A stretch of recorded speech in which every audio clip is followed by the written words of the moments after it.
I never thought I'd become the guy who bought his HOA president's house just to get revenge. But when Karren Fitzgerald showed up at my door for the third time in a week, brandishing her clipboard like a weapon, something inside me snapped. It started on a Tuesday morning in May, when I was enjoying my coffee on the back porch of my house in Meadowbrook, Colorado, a quiet suburb 20 minutes outside Denver. I had just finished building a small storage shed in my backyard. Nothing fancy, just an 8x10 structure where I could keep my lawnmower, garden tools, and camping equipment. I had painted it a nice forest green that matched the pine trees surrounding our neighborhood. I thought it looked great. Apparently, Karren Fitzgerald, president of the Meadowbrook Hills Homeowners Association, had other ideas. The doorbell rang at exactly 8 in the morning, which should have been my first warning. Normal people don't make house calls that early unless it's an emergency. I opened the door to find a woman in her mid-50s with an aggressively angled bob haircut, oversized sunglasses perched on her head, and a white pantsuit that looked like it cost more than my monthly mortgage payment. "Good morning," she said, though her tone suggested it was anything but. "I'm Karren Fitzgerald, HOA president. We need to discuss your shed." I blinked at her, still holding my coffee mug. "My shed?" "Yes, your shed." She pulled out her phone and showed me a photo she had apparently taken of my backyard. According to Section 14, subsection C of the Meadowbrook Hills HOA bylaws, all outdoor structures must be painted in approved neutral colors. Forest green is not on the approved list. "I wasn't aware there was an approved list," I said, trying to keep my voice calm. "No one mentioned anything when I submitted my shed application 2 months ago. Ignorance of the rules is not an excuse, mister." She paused, waiting for my name. "Sam Irvine," I said. "Mr. Irvine. The approved colors are beige, tan, light brown, cream, or off-white. You have 14 days to repaint your shed or face daily fines of $50. $50 a day. That's what the bylaws state. Have a good day, Mr. Irvine." She turned on her heel and walked back to her white Lexus SUV parked in my driveway. I stood there for a moment, contemplating whether I had just imagined that entire interaction. When I bought my house in Meadowbrook Hills 3 years ago, I had skimmed the HOA documents like everyone does, meaning I basically ignored them. I was a software developer who worked from home, kept my lawn maintained, and didn't cause trouble. I thought that would be enough. Apparently, I was wrong. I spent that afternoon digging through the 70-page HOA bylaws document that had been buried in my email. Sure enough, there it was, Section 14, subsection C. The approved color list included 8 different shades that all basically looked like variations of boring. But what caught my attention was Section 14, subsection D, which stated that any homeowner could petition for an exception by submitting a written request to the HOA board. I drafted a polite email explaining that forest green complemented the natural surroundings and requested an exception. I sent it to the HOA board email address listed in the documents. 2 days later, Karren showed up again. This time she was wearing a beige dress that matched her personality. "Mr. Irvine, your petition for exception has been reviewed and denied." "Already? I just sent it 2 days ago." "I am the HOA president. I have the authority to deny requests that clearly violate our community standards. But it says I can petition the board. Don't they need to vote?" I made the executive decision. "You now have 12 days remaining. I suggest you purchase paint soon. I recommend the beige from Sherwin-Williams, color number 6106. It's what most residents use." She handed me a paint chip, turned around, and left again. That night, I did something I hadn't done in years. I called my older brother, Marcus, who was a real estate attorney in Chicago. After explaining the situation, he laughed so hard I had to hold the phone away from my ear. "Sam, buddy, welcome to HOA hell. I've dealt with hundreds of these cases. The thing about HOA presidents is they think they're running a small kingdom. Can she actually do this? Just deny my petition without a board vote. Depends on what the governing documents say. Email them to me, I'll take a look." I sent him everything. He called me back an hour later, and this time he wasn't laughing. "Sam, your HOA bylaws are actually pretty standard, but there are some interesting things here. First, yes, she can make executive decisions, but only for routine matters. Denying a petition should go to the full board. Second, and this is the interesting part, there's a clause in here about board elections. They're supposed to happen annually in September. According to these documents, Karren has been president for 6 years. Is that normal? It's legal if she keeps getting elected, but here's the thing. The bylaws require at least 2 candidates for each board position. I'm willing to bet she's been running unopposed. You know what that means? What? Anyone can run against her. You've got about 4 months until the next election. I thanked Marcus and hung up, but I wasn't thinking about elections. I was thinking about that paint chip Karren had handed me. Something about her absolute certainty that I would comply bothered me more than the stupid rule itself. The next morning, I drove to Sherman-Williams and bought 2 gallons of the exact beige she had recommended. Then I painted my shed. It took me a full Saturday, and when I was done, my beautiful forest green shed looked like a boring box that blended into nothing. But I had complied. I thought that would be the end of it. Monday morning, Karren appeared again. I was starting to wonder if she had nothing better to do than patrol the neighborhood looking for violations. "Mr. Irvine, we need to talk about your mailbox." "My mailbox, it's faded."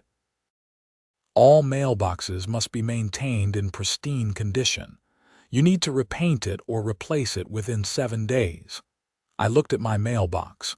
Sure, it was slightly faded from sun exposure, but it was perfectly functional and not an eyesore. "Karren, I just painted my shed. Can we maybe space these things out? The rules don't have a spacing provision, Mr. Irvine. 7 days. She handed me another violation notice and left. That's when I started paying attention to the neighborhood, really paying attention. Over the next few days, I walked around Meadowbrook Hills with fresh eyes. I noticed that at least a dozen houses had minor violations according to the bylaws. Mrs. Patterson on Oak Street had flower pots on her porch that were red, not the approved terracotta. The Johnsons on Maple Drive had a basketball hoop in their driveway, which technically violated the recreational equipment clause. The Richardsons had a doormat with a funny saying that could be considered inappropriate under the community standards section. But none of them had violation notices on their doors. I started asking around. I chatted with Mrs. Patterson while she was gardening. Turned out she had been friends with Karren for years. The Johnsons. Their son was in the same yoga class as Karren. The Richardsons had helped Karren organize a community yard sale last year. I, on the other hand, was relatively new and had never attended HOA meetings or community events. I was the perfect target. I repainted my mailbox. Then Karren cited me for having my trash cans visible from the street on a non-collection day, even though I had just brought them in from the curb, and they were sitting there for maybe 20 minutes. Then, it was my house numbers needing to be larger. Then my porch light being the wrong color temperature. By early June, I had received 8 violation notices in 3 weeks. I had paid over $400 in fines because some violations I couldn't fix fast enough to avoid the daily penalty. I started documenting everything, taking photos, keeping every notice, saving every email, One evening, after receiving my 9th violation notice for having a package visible on my porch for more than 24 hours, I had enough. I called Marcus again.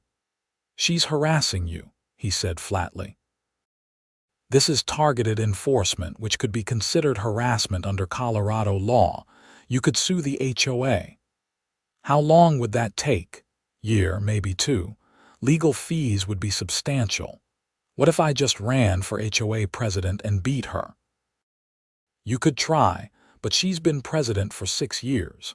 That means she's probably got enough supporters to keep winning."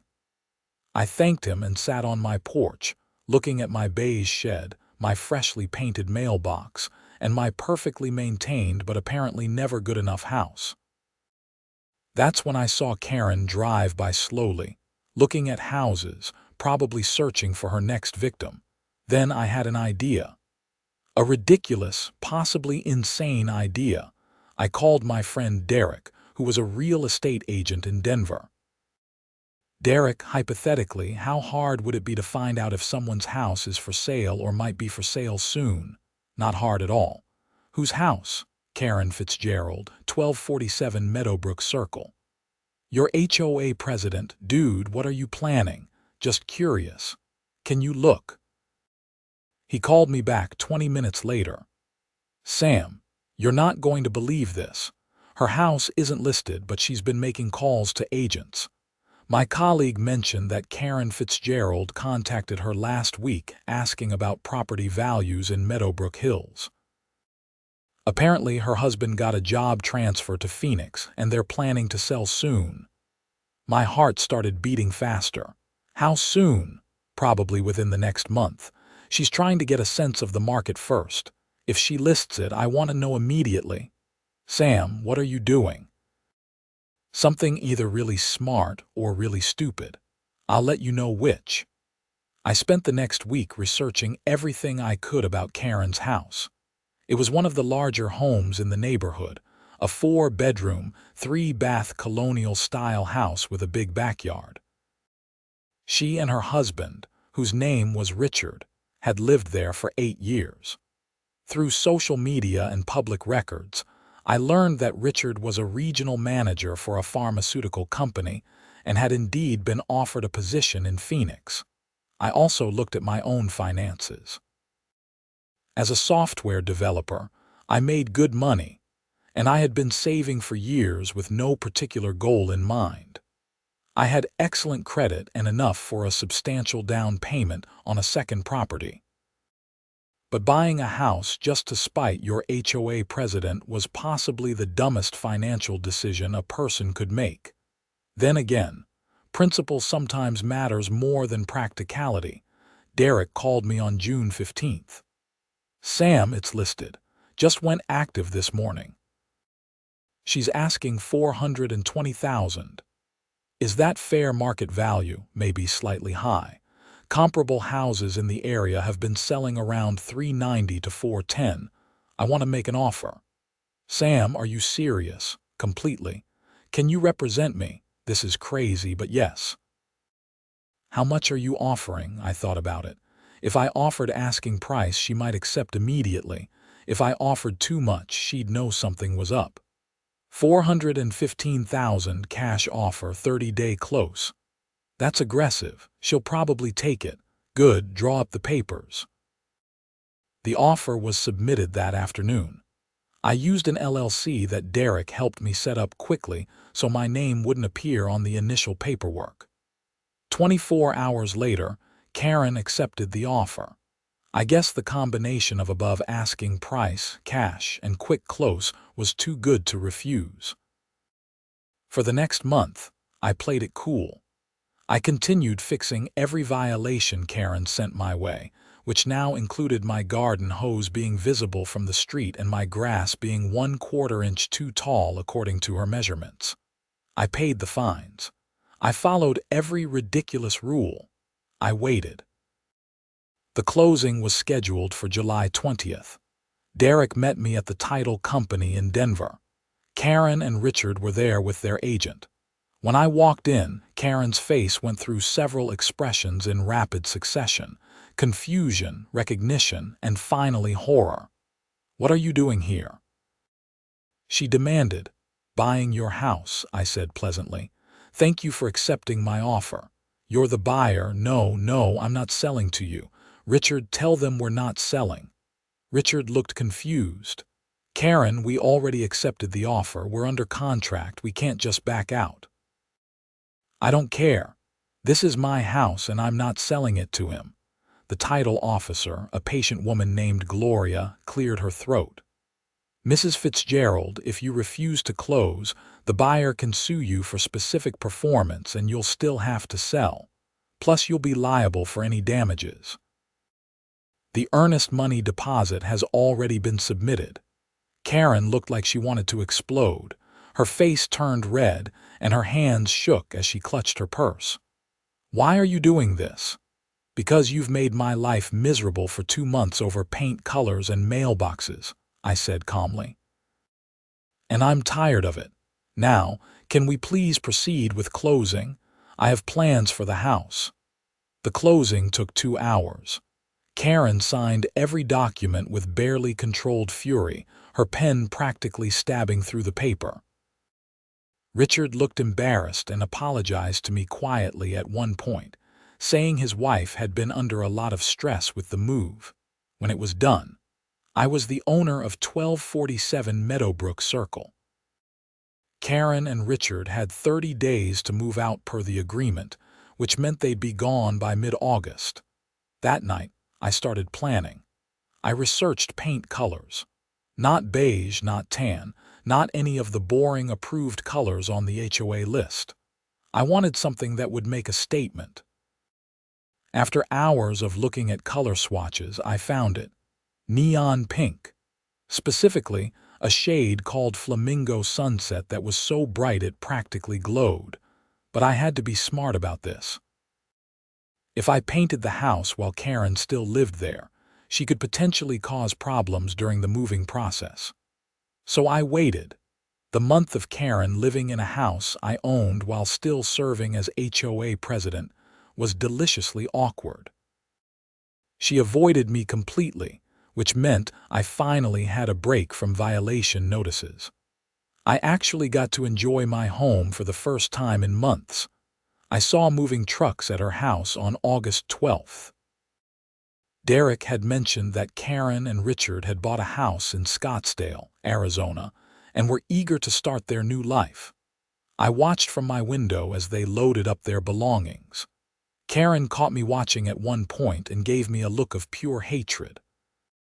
2 days after they left, I had the painters scheduled.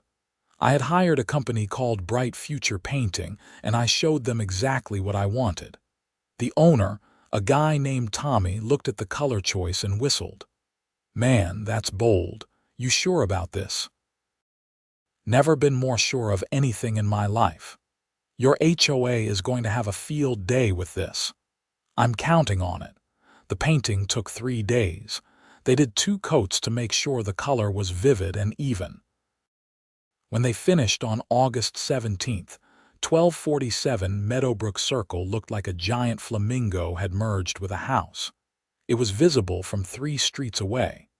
It was magnificent. I took photos from every angle as the afternoon sun hit it. The color seemed to intensify in natural light. It was so bright that I actually needed sunglasses to look at it directly. Within an hour, my phone started ringing. First, it was Mrs. Patterson, asking if I knew what had happened to Karren's house. Then it was the Johnsons. Then people I didn't even know started calling, having gotten my number from the neighborhood directory. The next morning, I received an email from the HOA, but it wasn't from Karren anymore. It was from the vice president, a man named Gerald Morrison, who I had never met. "Dear Mr. Irvine, it has come to our attention that the property located at 1247 Meadowbrook Circle, which records show you recently purchased, has been painted in a color that violates HOA Bylaws Section 14, subsection C. You have 14 days to repaint the property in an approved color or face fines of $100 per day. I smiled and started typing my response. Dear Mr. Morrison, thank you for your email. I have reviewed Section 14, subsection C carefully. I note that this section applies to outdoor structures, which is defined in Section 2, subsection, as any structure not constituting the primary residence, including but not limited to sheds, gazebos, detached garages, and storage buildings. As 1247 Meadowbrook Circle is a primary residence, Section 14, subsection C does not apply. I'm sure this was simply an oversight on your part. Please let me know if you have any questions. I hit send and waited. The response came 4 hours later.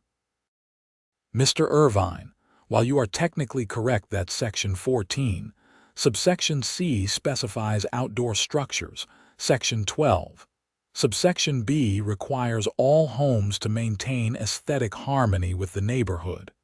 Your bright pink house violates this principle. I had anticipated this. I had spent the last month becoming an expert in the Meadowbrook Hills HOA bylaws, and I had found every loophole, every contradiction, and every vague provision that could work in my favor. Mr. Morrison, Section 12. Subsection Beige states that homes must maintain reasonable aesthetic harmony with the neighborhood. Reasonable is not defined in the bylaws, making this provision subjective and unenforceable under Colorado common law regarding HOA regulations. Furthermore, Section 12, subsection B is in conflict with Section 3, subsection F, which protects homeowners' rights to make alterations to their primary residence that do not impact structural integrity or safety. Painting falls under protected alterations. I'm confident that if this matter were brought to court, the judge would find in my favor. The emails stopped for 2 days. I knew they were probably consulting with their HOA attorney. I used that time to make sure everything else about both of my properties was in perfect compliance. My grass was exactly 2.5 inches tall. My mailbox was pristine. My trash cans were hidden. My shed was the most boring beige structure in Colorado. I wasn't going to give them any other ammunition. On August 22nd, I received a certified letter from the HOA's law firm, Daniels and Associates, based in Denver. They were demanding I repaint the house within 30 days, or they would pursue legal action. The letter cited various sections of the bylaws and claimed that my interpretation was incorrect. I forwarded everything to Marcus, who had been following this situation with a mixture of amusement and professional concern. Sam, they're going to sue you. You know that, right? Let them. Discovery will be fun. I want to see every email Karren sent about me, every decision she made, and every other homeowner she's cited over the years. I think we'll find some interesting patterns. You're enjoying this. Is that wrong? Probably. But I'll represent you if it goes to court. Family discount. The lawsuit was filed in September in Boulder County District Court. The Meadowbrook Hills Homeowners Association versus Samuel Irvine. They were seeking an injunction to force me to repaint the house and compensatory damages for decreased property values in the neighborhood. Marcus filed our response, which included a countersuit for selective enforcement, harassment, and emotional distress. We submitted all the violation notices I had received, photos showing other homes with similar violations that hadn't been cited, and a detailed timeline of Karren's harassment campaign against me. We also subpoenaed HOA records going back 5 years. What we found was enlightening. Karren had issued over 300 violation notices during her tenure as president. Of those, 250 were concentrated on just 15 homeowners. The other residents, many of whom were her friends or social connections, had received far fewer citations for similar or worse violations. We found emails where Karren discussed targeting certain homeowners to encourage them to maintain standards, or to remind them who sets the rules around here. We found evidence that she had denied legitimate exception requests without consulting the board, as I had suspected. The case went to mediation in October. The HOA's attorney, a stern woman named Patricia Daniels, came in confident but left looking shaken after Marcus presented our evidence. "Your client has been running this HOA like a personal fiefdom," Marcus said during the mediation. "She selectively enforced rules, harassed homeowners she personally disliked, and abused her authority. If this goes to trial, we're not just going after the HOA. We're going after Karren Fitzgerald personally for harassment and abusive process." Patricia requested a recess to consult with her clients. When she came back, she made an offer. The HOA will drop all claims regarding the house color if Mr. Irvine agrees not to pursue his countersuit. "Not good enough," Marcus said. "Here's what we want. The HOA drops all claims. Karren Fitzgerald resigns from any HOA position immediately, though I understand she's already moved. The HOA revises its bylaws to include clear definitions of terms like reasonable aesthetic harmony and implements an appeals process for homeowner decisions. And the HOA pays $50,000 to Mr. Irvine for the harassment he endured, plus his legal fees. That's outrageous. Then we'll see you in court. Discovery is going to be extensive, and I promise you, by the time we're done, every homeowner in Meadowbrook Hills is going to know exactly how their HOA president operated. Some of them might have their own lawsuits." Patricia called a recess again. This time it lasted 2 hours. When she returned, they had a counteroffer. Drop all claims, revise the bylaws, pay $25,000 plus legal fees, and Karren would sign an agreement never to hold any HOA position in any community again. I accepted. The agreement was signed on October 28th. The story could have ended there, but it didn't. Because while all the legal stuff was happening, something else was developing in Meadowbrook Hills. The September HOA election that Marcus had mentioned came around. Gerald Morrison, the vice president who had sent me those initial emails, decided to run for president. He was running on a platform of restoring order and traditional values to the neighborhood, which everyone knew was code for getting rid of the pink house. A woman named Linda Sorensen, who lived on Maple Drive, also decided to run. Linda was a retired teacher who had lived in Meadowbrook Hills for 12 years and had watched Karren's increasingly authoritarian rule with growing concern. When she found out about my situation, she reached out to me. "Sam, I've been wanting to challenge Karren for years, but I never had the courage. What you did, buying her house and painting it pink, that was brilliant. It woke people up. They're seeing now what some of us have known for years. This HOA has been a dictatorship, not a community organization." Linda and I met at a coffee shop in Denver, and she explained her platform. Reasonable enforcement of rules that actually mattered, community involvement in major decisions, and treating homeowners with respect rather than suspicion. "I need your help," she said. "I need you to come to the election meeting and tell your story. A lot of people think you're just being difficult. They need to understand what really happened." The election meeting was held on September 15th in the community center. I hadn't attended an HOA meeting since I moved in 3 years ago, and I was nervous. The room was packed with at least 80 people, which apparently was a record turnout. People were curious about the pink house and the lawsuit. Gerald Morrison spoke first. He was in his early 60s, retired military, and he had that authoritative tone that some people found comforting and others found intimidating. For 8 years, Our community has maintained standards that kept property values high and our neighborhood beautiful," he began. "Recently, those standards have been challenged by someone who thinks his personal preferences matter more than community harmony. If elected president, I will enforce our rules consistently and ensure that Meadowbrook Hills remains a place we can all be proud of." Subtle, but everyone knew he was talking about me and my pink house. Linda spoke next. She was warm, genuine, and spoke about community rather than rules. "I've lived here for 12 years, and I've loved this neighborhood. But somewhere along the way, we stopped being a community and became subjects of a rule book. Yes, we need standards. Yes, we need maintenance.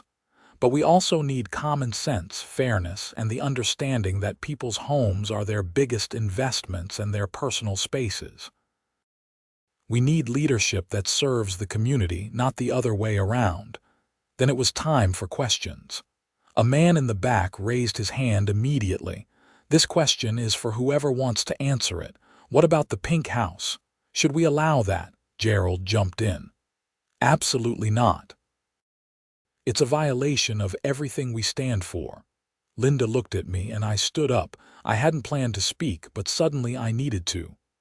"Hi, I'm Sam Irvine. I own the pink house. I'd like to explain how that happened." I told them everything.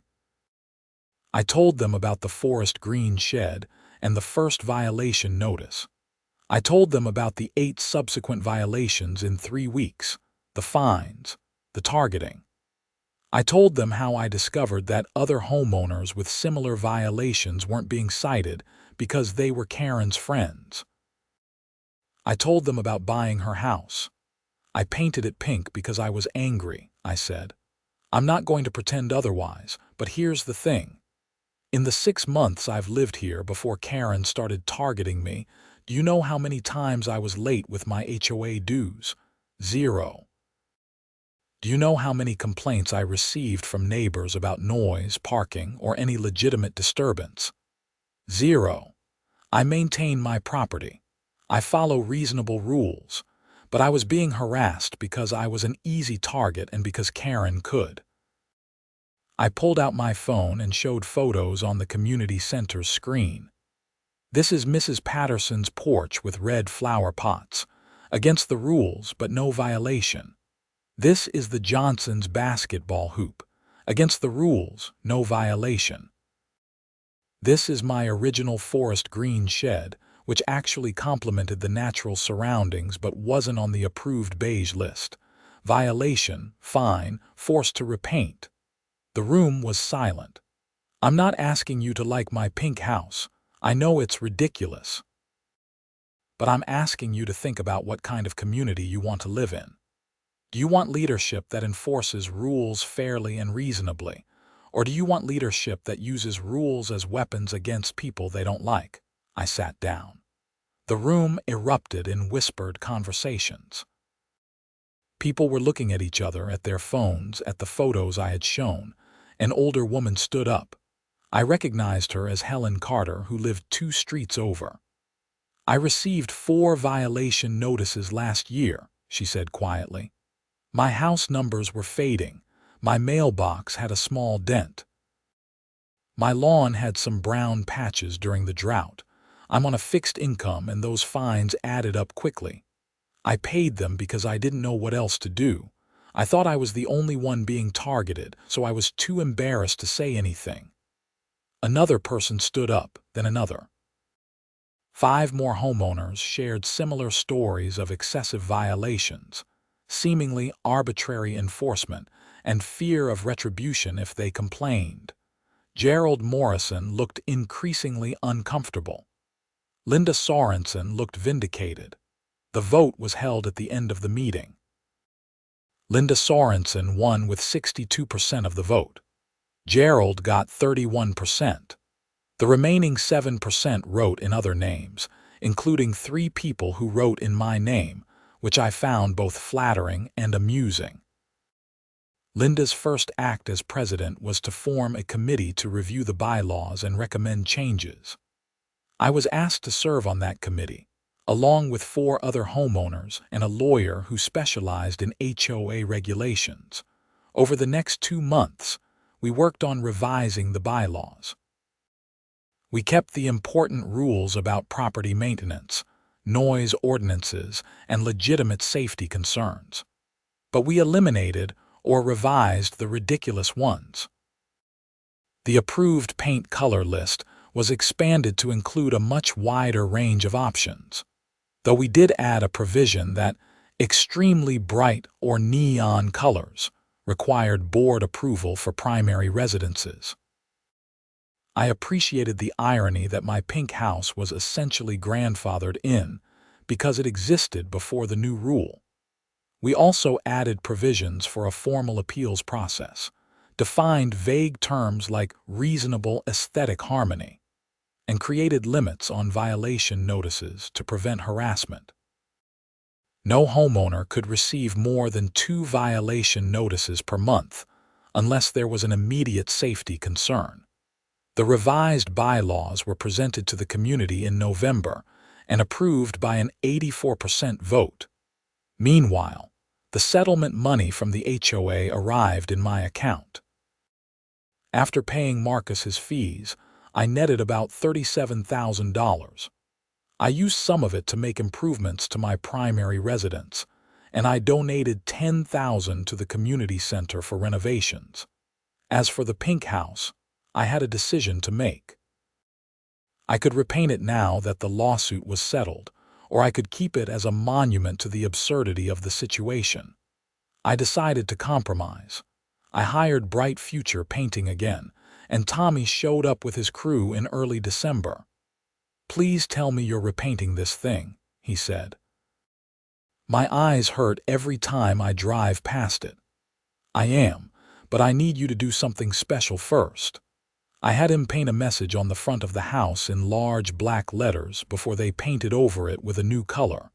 The message read, "This house was painted pink to protest HOA overreach. Remember that rules should serve the community, not control it." I took photos of the message, posted them on social media, and they went viral locally. A Denver news station even did a story about it, interviewing me, Linda, and several other homeowners about HOA reform. Then we painted the house a nice sage green that actually looked beautiful with the surrounding landscape. It was on the newly approved color list, and even Gerald Morrison admitted it looked nice, though he wouldn't say so to my face. I rented the house to a lovely couple in their 30s, Mark and Susan, who thought the whole story was hilarious and didn't mind living in the former pink house, now green. Life in Meadowbrook Hills changed after that. Linda Sorensen was a genuinely good HOA president who actually cared about the community rather than control. She organized neighborhood events, a book club, and a community garden. She enforced rules fairly and consistently. When violations occurred, she approached homeowners with offers to help rather than threats of fines. Property values in the neighborhood actually increased, which surprised Gerald Morrison, but didn't surprise Linda or me. Turns out people are willing to pay more to live in a community where they feel respected. Karren Fitzgerald, for her part, disappeared from our lives. I heard through mutual contacts that she had tried to get involved in her new HOA in Scottsdale, but was denied a board position after they did a background check and discovered the lawsuit settlement. Apparently, word travels fast in HOA circles. The following spring, I was in my backyard doing some gardening when Linda stopped by. She had become a good friend over the past months. "Sam, I wanted to show you something," she said, pulling out her phone. "Do you remember Helen Carter, the woman who spoke up at the election meeting?" Of course. She was brave to share her story. "She just sent me this." Linda showed me a photo of Helen's house. She had painted her front door a cheerful yellow color, something that would have been immediately cited under the old regime but was now perfectly acceptable under the revised bylaws. She said she felt free for the first time in years. I smiled. That's what it's all about, isn't it? People should feel free in their own homes.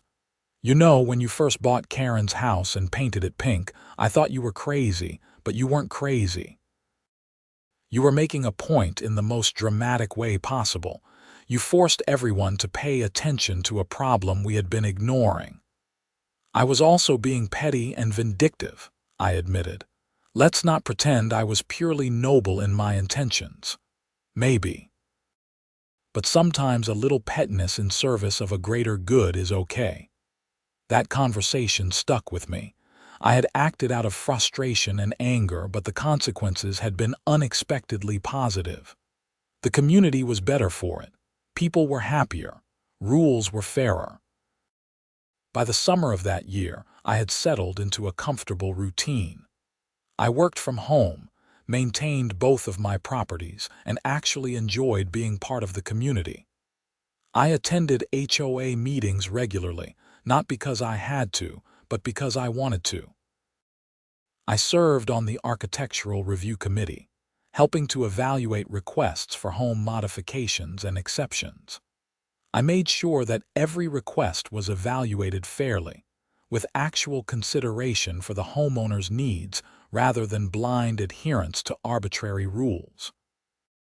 When someone wanted to install solar panels that didn't match the approved aesthetic, I argued that environmental considerations should outweigh cosmetic concerns. When someone wanted to paint their shutters a non-approved color, I pushed for approval because it genuinely looked nice and wasn't harming anyone. I had become the kind of HOA member I had needed when Karren was in charge, someone who advocated for common sense and fairness. One day in July, about a year after I had painted Karren's house pink, I received an unexpected email. It was from Richard Fitzgerald, Karren's husband. "Dear Sam, I hope this email finds you well. I wanted to reach out because I feel I owe you an apology. During the time Karren was HOA president, I was often traveling for work and wasn't aware of the extent of her actions toward you and other homeowners. When everything came out during the lawsuit, I was shocked and embarrassed. I want you to know that the situation was a wake-up call for both of us, though Karren might not admit it. She has been in therapy working on issues related to control and anxiety. I'm not making excuses for her behavior, but I wanted you to understand that she's working on herself. I also wanted to thank you, strangely enough. The move to Arizona and the forced reflection on what happened has actually improved our marriage. We're in counseling together, and we're both learning to be better people. I know Karren hurt you and others, and I'm truly sorry. I hope you're doing well in Meadowbrook Hills. Sincerely, Richard." I read the email twice. I hadn't expected an apology, and certainly not from Richard. I thought about how to respond. Part of me wanted to ignore it. Part of me was still angry about what Karren had put me through. But a larger part of me recognized that holding on to anger wasn't serving any purpose. I wrote back, "Richard, thank you for reaching out. I appreciate the apology, and I'm glad to hear that you and Karren are working on things. I won't pretend that what happened was okay, but I also recognize that people are complex and that everyone has their struggles. I hope therapy is helping Karren, and I hope you're both happy in Arizona. Meadowbrook Hills is doing well. We've made a lot of positive changes to the HOA, and it's become a real community rather than just a set of rules. Take care, Sam." I hit send and felt a weight lift that I hadn't realized I was carrying. Forgiveness doesn't mean forgetting or saying that wrong actions were acceptable, but it does mean releasing the hold that anger has on your life. The rest of that summer passed peacefully. My shed remained beige, but I had planted a beautiful garden around it that made it look much less boring. My mailbox was pristine, not because I was afraid of violations, but because I actually took pride in maintaining my property now that it felt like mine rather than something I was renting from an authoritarian HOA. The pink house, now sage green, was a constant reminder of the whole saga. Mark and Susan, my tenants, had become friends. They hosted a barbecue in August and invited me along with several neighbors. As we stood in the backyard, someone mentioned the pink house incident. "I can't believe you actually did that," Mrs. Patterson said, laughing. "When I first saw it, I thought someone had pranked the neighborhood. Then I found out it was intentional, and I didn't know whether to be horrified or impressed." "I was both," the Johnson kid said. He was home from college for the summer. "My friends thought it was hilarious. They were driving from Denver just to see it." "Do you regret it?" Susan asked me. I thought about it honestly. "No, I mean, it was impulsive and petty and probably not the most mature way to handle things. But it worked. It got people's attention in a way that nothing else would have. Sometimes you need to do something dramatic to force change. Plus, you looked really good in that news interview," Mark added. "Very dignified despite owning a bright pink house." Everyone laughed, and the conversation moved on to other topics. But I stayed thinking about Susan's question for a while. Did I regret it? The answer was complicated. I regretted the conflict and the stress. I regretted that things had to escalate to lawsuits and public confrontation. But I didn't regret standing up for myself. I didn't regret exposing the problems with how the HOA was being run. And I definitely didn't regret the positive changes that had resulted. In September, the HOA held its annual election again. Linda Sorensen ran for a second term unopposed. The meeting was well attended, and the mood was completely different from the previous year. People were engaged, asking questions about community improvements rather than complaining about violations. During the meeting, Linda announced some exciting news. Thanks to proper financial management and increased participation in community events, we have a surplus in the HOA budget this year. The board would like to propose using some of those funds to build a playground in the common area and to start a neighborhood emergency preparedness program. Both proposals were enthusiastically approved. This was what an HOA should be, an organization that improved the community rather than policing it. After the meeting, Gerald Morrison approached me. We had maintained a polite but distant relationship since the election. "Sam, I wanted to say something," he began, looking uncomfortable. "When you first painted that house pink, I thought you were destroying the neighborhood. I was angry and I said some things about you that weren't fair. I've watched over this past year as the community has changed, and I've realized that maybe I was wrong. Not about the pink being ugly, that was definitely ugly." He smiled slightly. "But about what the HOA should be. You were right. We had become too focused on control and not enough on community." I shook his hand. "Gerald, I appreciate that, and for what it's worth, I think your military background and attention to detail have actually been valuable in helping Linda implement some of the new programs. Structure isn't bad. It's just about finding the right balance." He looked surprised and pleased. "I'd like to think I've contributed something positive this year." "You have. The emergency preparedness program was your idea, and it's exactly the kind of thing we should be doing." As I drove home that night, I reflected on how much had changed in 15 months. I had gone from being the new guy who just wanted to be left alone to being an active community member. I had gone from being targeted by my HOA to helping reform it. And I had gone from owning one boring beige shed to owning 2 properties and being part of creating real positive change. The pink house had been a symbol, a protest, a statement. But it had also been a catalyst. It had forced conversations that needed to happen. It had exposed problems that needed to be addressed. And ultimately, it had brought about changes that made everyone's lives better. The following winter was quiet.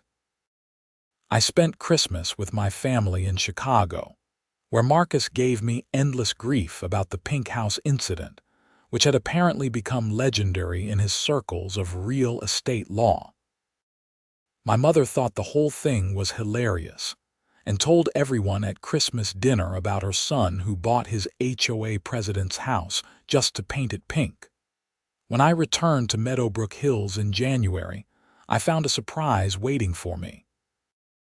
The community had voted while I was gone to name the new playground Irvine Park in recognition of my contributions to the community reform efforts. I was simultaneously touched and embarrassed. Linda called me right away. "Sam, I hope you don't mind. The vote was unanimous. People wanted to recognize what you did." "I painted a house pink out of spite, Linda. That's hardly park naming worthy. You stood up against injustice. You forced us all to examine how we were treating each other. You were willing to fight when it would have been easier to just move." That's worth recognizing. The playground was completed in March, and there was a small dedication ceremony. It felt surreal to stand there watching children play on swings and slides while a plaque with my name on it was mounted near the entrance. The plaque read, "Irvine Park. Dedicated to Samuel Irvine, whose courage to challenge unfairness led to positive change in our community. May we always remember that rules should serve people, not the other way around." I gave a short speech, keeping it light and focusing on the importance of community involvement and standing up for what's right, even when it's uncomfortable. Life continued to improve in Meadowbrook Hills. The community garden that Linda had established became incredibly popular, with waiting lists for plots. The emergency preparedness program that Gerald had championed helped several families during a severe snowstorm that winter. The Architectural Review Committee, which I was part of, approved dozens of home improvements that enhanced the neighborhood's appearance while respecting homeowners' individual choices. Property values increased by an average of 8% over the 18 months following the HOA reforms, which vindicated Linda's approach and silenced the critics who claimed that relaxed rules would hurt home values. I continued to maintain both of my properties carefully, not because I was afraid of violations, but because I took pride in them. My beige shed, while still boring, was now surrounded by such a beautiful garden that it actually looked charming. The sage greenhouse was consistently complimented by neighbors and passers-by. Mark and Susan eventually bought a house in the neighborhood, and I sold them the greenhouse at a fair price. They had fallen in love with Meadowbrook Hills and wanted to stay. I made a small profit on the sale, but more importantly, I had helped good people become permanent members of our community. 2 years after the Pink House incident, I was at a coffee shop in Denver when I ran into someone I never expected to see again, Karren Fitzgerald. She was standing in line ahead of me, and I recognized her immediately despite her different hairstyle and more casual clothing. She looked less severe, less angry than I remembered. When she got her coffee and turned around, she saw me. For a moment, we both froze. Then she walked over to my table. "Sam, I wasn't sure if you'd remember me." "Karren, of course I remember. How are you?" "I'm okay. Better than I was. Can I sit down for a moment?" I gestured to the chair across from me, curious and cautious. She sat down, looking nervous. "I'm in Denver for a training session. I'm actually working as a consultant now, helping HOAs avoid the mistakes I made." I must have looked surprised because she gave a small, self-deprecating laugh. "I know, ironic, right? But that's actually why I wanted to talk to you if I ever saw you again. I owed you an apology face to face, not just through Richard. What I did to you was wrong. I was using the HOA rules to bully people, and you weren't even the first or the worst case. You were just the one who finally stood up to me." "I appreciate the apology," I said carefully. "Richard told me he wrote to you. He also told me what you wrote back, about people being complex and having struggles. That was more generous than I deserved." She looked down at her coffee. "I was diagnosed with anxiety and control issues. Therapy has helped me understand that I was using the HOA as a way to feel powerful and in control of something because other parts of my life felt chaotic. That doesn't excuse what I did, but it explains it." "I'm glad you're getting help," I said, and I meant it. The lawsuit, the embarrassment, losing the house in such a public way, it was horrible at the time. But it was also the wake-up call I needed. Richard and I are doing much better now. I've learned to let go of the need to control everything. And working as a consultant, helping other HOAs find balance between rules and community, it feels like a way to make amends. We talked for another 20 minutes. She asked about Meadowbrook Hills, and I told her about the positive changes, Linda's leadership, and how the community had come together. She seemed genuinely happy to hear it. As we were leaving, she said one more thing. "For what it's worth, buying my house and painting it pink was brilliant. It was petty and vindictive, but it was also the only thing that would have worked. I was too entrenched in my ways to change otherwise. So thank you, I guess, for forcing me to face what I had become." I watched her walk away and felt a sense of closure I hadn't realized I needed. The whole saga had come full circle. 3 years after I first received that violation notice about my forest green shed, I found myself sitting on my back porch on a warm May evening, looking at my still beige but now charming shed, surrounded by flowers and perfectly maintained lawn. I was preparing for an HOA meeting where I would present a proposal for a community scholarship fund for local high school students. My phone buzzed with a text from Linda. "Looking forward to your presentation tonight. The board is going to love it." I smiled and finished my coffee. Who would have thought that a dispute over shed colors would lead to this? That being targeted by an overzealous HOA president would result in me becoming deeply involved in community leadership and reform.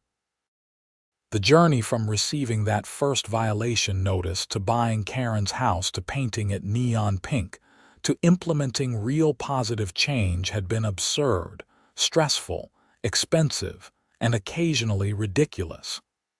But it had also been worth it, because at the end of the day, communities matter. How we treat each other matters. Standing up against unfairness matters, even when it's uncomfortable or costly or makes you the owner of a temporarily very pink house. That evening's HOA meeting was productive and positive. My scholarship proposal was approved unanimously. Gerald Morrison proposed a neighborhood watch program that was also approved. Linda announced that Meadowbrook Hills had been recognized by the county as an outstanding community organization. As I drove home that night, I passed the house that had once been bright pink, now a lovely sage green, and I couldn't help but laugh. That ridiculous, petty act of painting Karren Fitzgerald's house neon pink had somehow led to all of this. A stronger community, fairer rules, new friendships, and a sense of belonging I hadn't expected when I first moved to Meadowbrook Hills. My beige shed was still boring. My mailbox was still pristine. My house numbers were still regulation size. But now these things felt like my choices, not mandates from an authority figure with a clipboard and too much power. And really, isn't that what home ownership should be about? Having the freedom to make your own choices, within reasonable limits, without fear of harassment or excessive punishment. Having neighbors who care about community, rather than just enforcing rules. The pink house had made a statement, but the real victory was what came after. A community that learned to balance structure with freedom, rules with common sense, and authority with respect. As I pulled into my driveway that night, I noticed my grass was getting a little long. I'd mow it tomorrow, not because I was afraid of a violation notice, but because I wanted to. And that made all the difference. The story of how I bought my HOA president's house and painted it neon pink had become local legend, occasionally still referenced in Denver news stories about HOA reform. People used it as an example of creative protest, of standing up against bureaucratic overreach, and sometimes just as a funny story about neighborhood drama. But for me, it was a reminder that sometimes the most absurd actions can lead to the most meaningful results. That standing up for yourself, even in ways that seem petty or vindictive, can create opportunities for real positive change. And that communities are built not just by following rules, but by people willing to question those rules when they stop serving their intended purpose. I never did repaint my original shed anything other than beige. I kept it that way as my own reminder of where this all started, with a simple desire to paint a structure forest green and an HOA president who couldn't let people make their own choices. But next to that beige shed, I built a small greenhouse where I grew vegetables and flowers. I painted the greenhouse a beautiful forest green, finally achieving my original vision, just in a different form. The HOA approved it without question under the revised bylaws. And every time I looked at that forest green greenhouse next to the beige shed, I smiled, remembering the journey from violation notices to pink houses to real community change. Because in the end, this was never really about paint colors or HOA rules. It was about respect, fairness, and the right of people to feel at home in their own homes. And that was worth fighting for, even if it meant temporarily owning the brightest pink house in Colorado.